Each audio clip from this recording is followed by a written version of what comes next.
नमस्कार मंडळी. हा व्हिडिओ माझा त्यांच्यासाठी ज्यांना असं वाटतं की मी आत्ता मराठी बोलायला लागले, हे मराठीचं जे प्रकरण चाललं आहे त्याच्यामुळे, तर हे त्यांच्यासाठी आहे. तुम्हाला सांगते, पटलं तर ठीक, नाही पटलं तरी ठीक, काही फरक पडत नाही ह्याने माझ्या आयुष्यात. मराठी तेव्हापासून माझी आहे आणि मी महाराष्ट्राची आहे किंवा मराठीची आहे. जेव्हा मी पहिल्यांदा मुंबई बृहदनगर पालिकेत जन्म घेतला, आई बाबा माझे इथलेच आहेत, डोमेसाईल सर्टिफिकेट माझ्याकडे इथलंच आहे, बर्थ सर्टिफिकेट सुद्धा इथलंच आहे, राशन कार्ड सुद्धा इथलंच आहे, विजेच्या बिलावरती नाव सुद्धा इथलंच आहे. त्या काळापासून जेव्हा पहिल्यांदा ब्लॅक अँड व्हाईट पिक्चर पाहिलेला, अर्धांगिनी, भिगरी,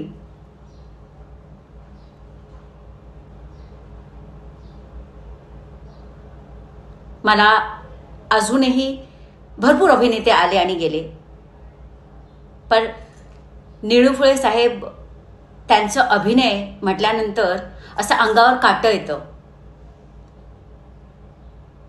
एकापेक्षा एक गोष्टी आहेत सांगण्यासारख्या, पण ज्या गोष्टी मला असं मनापासून असं महाराष्ट्राची करून ठेवल्या ना, ज्या गोष्टीने, त्यात भरपूर काही आहे. हे आता नवीन लोकांना कळत नसेल कदाचित. त्यांना संत तुकाराम,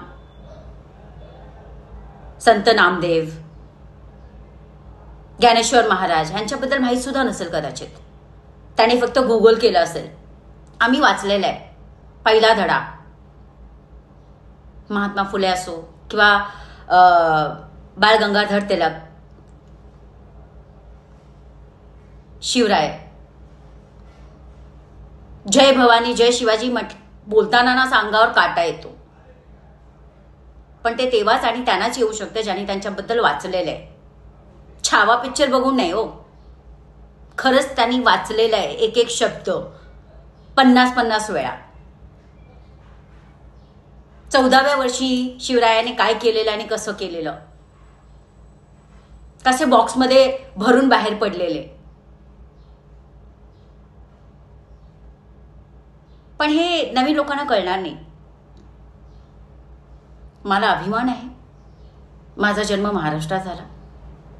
मला मराठी येते, लिहिता येते, वाचता येते आणि बोलताही येते. संवाद करू शकते, मी संपर्क करू शकते, विवादही करू शकते प्रत्येक विषयावरती. मग पुल्लक देशपांडेचं हास्य काही कादंबरी असावी किंवा विजय तेंडुलकरांचं नाटक असावं आणि भरपूर काही. आणि हे फक्त प्ले बघून, ते सखाराम बाइंडर आणि असे प्ले बघून आलेले नाहीये. शांतता कोर्ट चालू आहे, तुम्ही नव्हेच,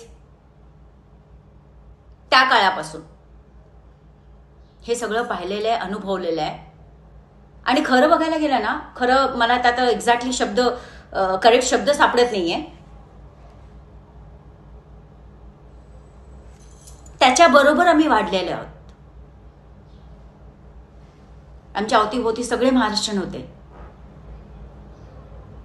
आई बाबा जरूर, आई बाबा काय, माझे आजोबा जे होते ते शनिवार मिलमध्ये सुपरवायझर होते. त्या काळापासून आम्ही इथे आहोत.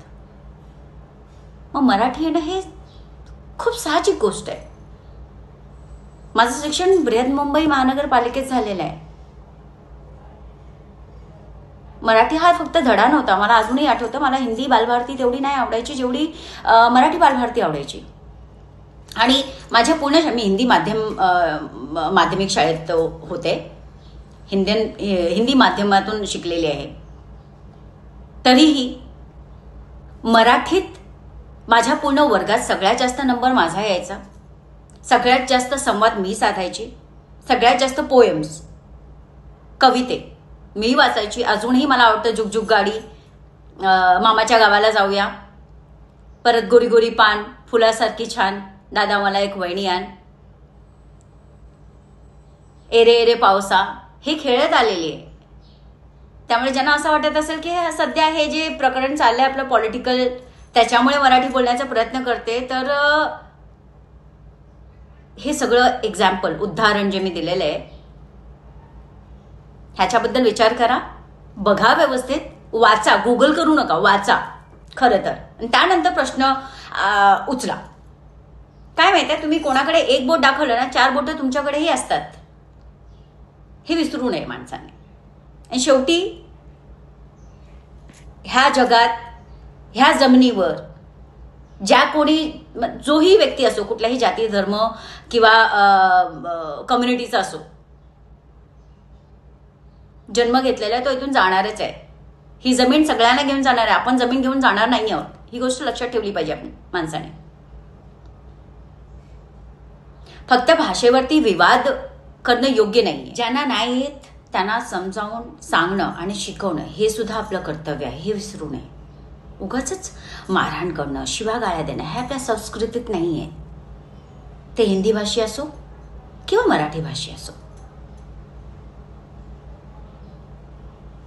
आपण, आपले राज्य वेगळे आहे पण आपला देश एकच आहे.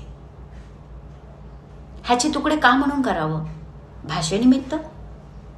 असं तर मग महाराष्ट्राचे पण किती तुकडे होतील. आगरी म्हणेल आगरी बोला, कोकणस्थ म्हणेल नाही कोकणी बोला, देशस्थ म्हणेल नाही आमची भाषा वेगळी, पुणेकरी बोलतील नाही तुम्ही वेगळी भाषा बोला. का की प्रत्येकाच्या बोलण्याच्या पद्धतीमध्ये भरपूर वेगळेपणा आहे. घाटावरची लोक, त्यांचं उच्चारण वेगळं असतं, त्यांचे भरपूर शब्द कधी कधी नाही आवडत. ह्याचा अर्थ आपण त्याला मारहाण करणार का? शिव्यागाळ्या देणार? 96 कोळी मराठा, त्यांना जर तुम्ही घाटी म्हणून असं बोललात ते मारायला उठतील. असं नसतं. आपण एका देशाचे आहोत, आपले राज्य वेगवेगळे आहेत. एका राज्याचा व्यक्ती दुसऱ्या राज्यात गेला तर त्याला शिकायला, समजायला वेळ लागेल, तिथल्या पद्धती. हे जेवणाच्या व्हरायटी सारखं आहे. प्रत्येक घरात स्वयंपाक बनतो, प्रत्येक माणूस वरण भात चपाती भाजी हेच खातो, पण प्रत्येक घरातल्या पद्धती वेगळ्या असतात. मालवणी लोकांच्या जेवणाची पद्धत वेगळी असते, तर महाराष्ट्रीयन लोकांची जेवणाची पद्धत वेगळी असते, कोकणस्थ लोकांची जेवणाची पद्धत वेगळी असते. कोणी जास्त तिखट खातं तर कोणी जास्त मीठ खातं. भाषा ही तशीच आहे. कोणाला कुठली, भरपूर लोकांना बेंगॉली आवडते, गोड वाटते, भरपूर लोकांना पंजाबी गोड वाटते.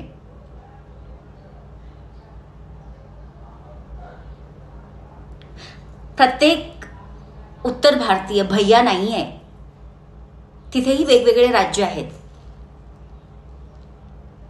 बिहार हा एक राज्य आहे, पण त्याच्यामध्ये किती भाषा आहे. मैथिली आहे, बिहारी आहे, भोजपुरी आहे. आणि एका साधारण व्यक्तीची खरंच एवढी क्षमता आहे का की तो 2 वर्षासाठी कुठे गेला आणि त्याने तिथली भाषा शिकावी आणि तो शिकेलच आणि तो व्यवस्थित बोलेल? असं नाहीये. नक्की तो बोलताना चुकेल. म्हणजे मी आता बोलायला नको, खरं हे खूप घाणेरडं आहे आणि हे शिवी आहे मराठीत म्हणायला गेलं तर.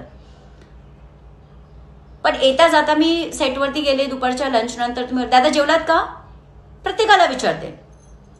तर तिथे कॅमेरामॅन आहेत, ते म्हणाले, ते शब्द माझे बोलले, पण त्यांनी बोलताना चुकलं त्यांचं. आणि ते आता सगळे महाराष्ट्रीयन लोकांना माहीतच असेल ती शिवी आहे. आणि मी त्याला बोलले, अरे बाबा नको बोलू, तू हिंदीमध्ये बोल.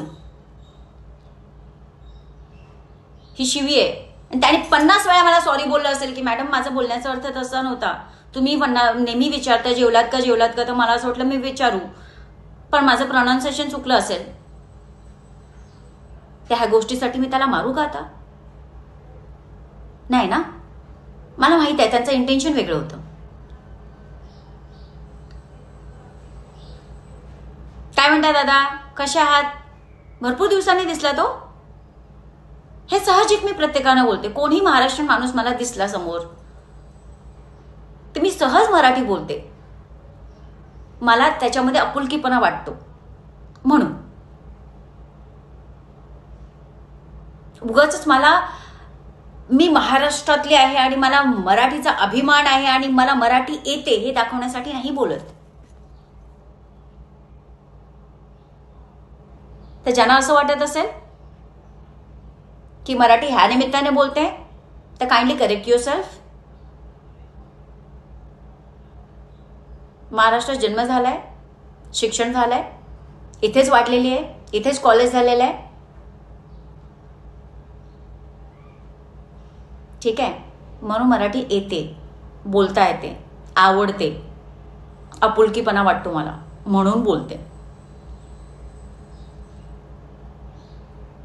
आमच्या घरात सुद्धा हिंदी बोलतात. आम्ही ठरलो उत्तर भारतीय, आमची भाषा भोजपुरी, पण आमच्या घरात भोजपुरी नाही बोलत. आई कधी कोणीतरी गावचे आले तर 2-4 शब्द बोलते त्यांच्याशी. मला जेवढ्या मराठी म्हणा येतात तेवढेच हिंदी सुद्धा येतात, भोजपुरी सुद्धा येतात. उगाचच काहीतरी म्हणजे उतावळा नवरा असं करू नका. ह्या सगळ्या गोष्टी 4 दिवसाच्या आहेत. प्रत्येकाला जायचंय, कायमस्वरूपी काही इथे टिकणार नाहीये. राहायचंय आणि वागायचंय ना तर शेवग्याच्या शेंगासारखं राहा. त्याच्या झाडाला कसं त्याची बीज जिथे पडली ना तिथे झाड निर्माण होतो, पण ते खूप वीक असतं. त्याच्या फांद्यावरती जरा हात लावलं की तुटून हातात पडतं ते. पण वाढ मात्र मनी प्लांट सारखी असते, जिथे लावाल तिथे होईल. आपल्या जड्या मजबूत करा.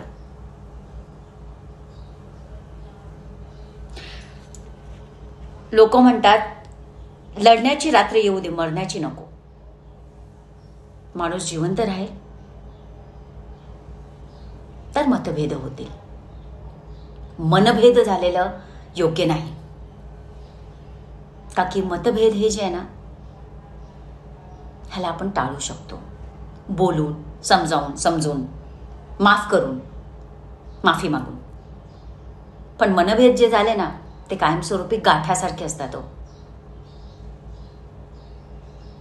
ते म्हणतात ना आरशात एकदा चीर पडली ना त्याला कितीही जोडलं तर ती चीर दिसणारच. कपडा फाडला गेला त्याला तुम्ही कितीही रफू केलं ना तर ते रफू दिसणार.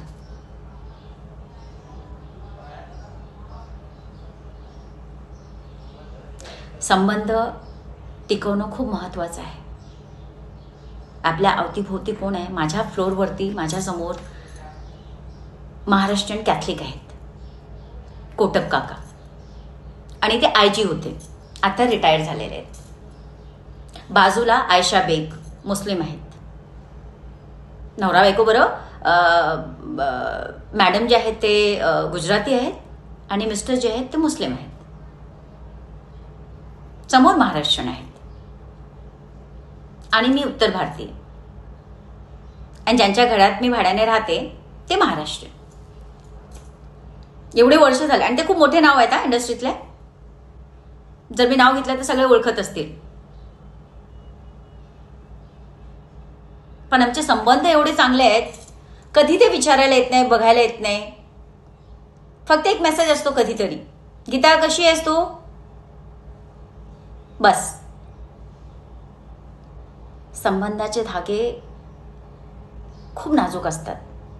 जर त्याला आपण असं केलं तर तुटेल, पण जपून वापरलं तर ती मोठी रश्शी होऊ शकते. तर आपल्याला एकमेकांचा सहयोग करायचा आहे. देव न करो उद्याला काय झालं आजूबाजूला तर सगळ्यात आधी धावून कोण येणार माझ्याकडे? माझ्या बाजूला असणारी व्यक्ती. समोरचे महाराष्ट्रीयन काका, समोरचे ते कॅथलिक काका, त्यांचे मुलं आमच्या घरात येतात, त्यांचं लहान नातू आहे. तो दरवाजा उघडतो, धाड धाड धाड धाड वाजवतो का की लहान आहे, त्याचा हात पोचत नाही बेल वाजवायला. दादी दादी दादी करून आमच्या घरात येणार. आणि त्या 2.5 वर्षाच्या मुलाला ते समजतं की माझी मम्मी पूजा करते. तर तो खाली येणार आणि पहिले ते देवळात असं असं असं करणार. त्याला धड बोलता येत नाही. आणि मग विचारणार, मोठा भैया, छोटा भैया, मासी, दादी, काय खायचं असेल तर असं असं करतो. काय इथे तिथे उचललं आणि मी बोलली हात धु जा, तर हात धुवून असं दाखवणार, बघ. आता मी तिथे त्याला बोलले की हिंदीमध्ये बोल, हे मराठीमध्ये बोल. जास्त करून तो इंग्लिशमध्ये बोलतो. तर कसं चालेल? मग कधीतरी माणसाने माफ करावं आणि कधीतरी कुठेतरी माफी मागावी. शेवटी आपण मनुष्य आहोत. ही गोष्ट विसरू नये. आणि आपला इथे जन्म झालेला आहे, ह्या जमिनीतच जाणार आपण, काहीच घेऊन जाणार नाहीये. कोणी चुकीचं वागलं तर त्याच्याशी चुकीचं वागणं हे गरजेचं नाहीये. पहिलं त्याला समजावणं, सांगणं, आपलं पटवून देणं हे महत्वाचं आहे. आपले विचार त्याच्यावरती थोपणं हे तेवढं महत्वाचं नाही आणि हे चुकीचं आहे. त्यामुळे माझं ह्याला अजिबात सपोर्ट नाहीये, विरोध आहे या गोष्टीला.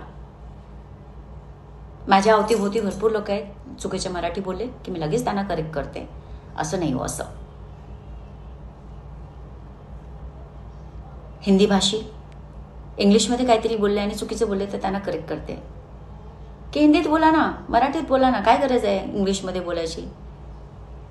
इंग्रज आमचा मेवणा नव्हता का म्हणून बोलायचं इंग्लिश? आपल्या देशाची राष्ट्रभाषा नाहीये हिंदी आणि इंग्लिश, आपली कार्यकारिणी भाषा आहे. ह्या गोष्टीचा अंतर आपल्याला कळायला हवं.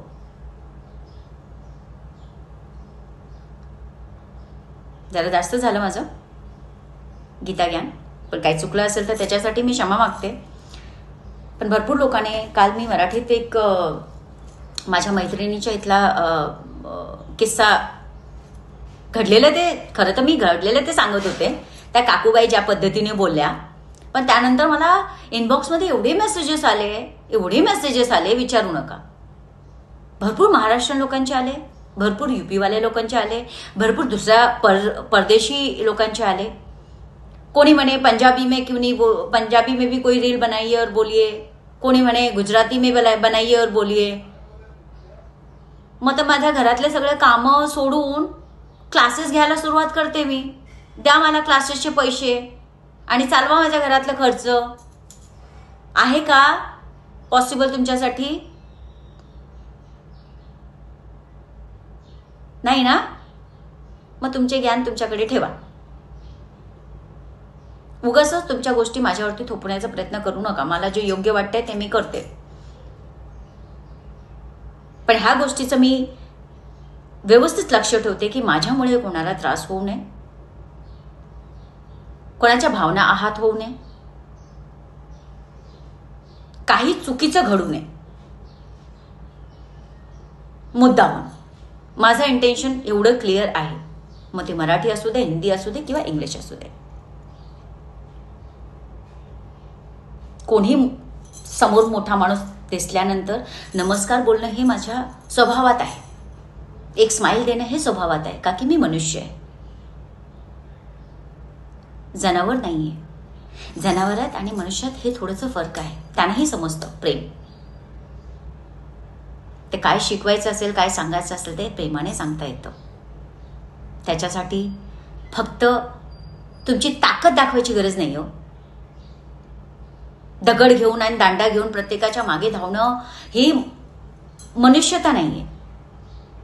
हे आपण जनावरांसाठी करतो, ज्यांच्याकडून आपल्याला भीती वाटते की हे आपल्याला चावतील किंवा आपलं काहीतरी नुकसान करतील. भाषावरती असं काहीच नाहीये. क्षमा करा काय चुकलं असेल तर. पण एवढे मेसेजेस आले, मला असं वाटलं की मला हे बोलणं आणि क्लिअर करणं गरजेचं आहे. जय महाराष्ट्र.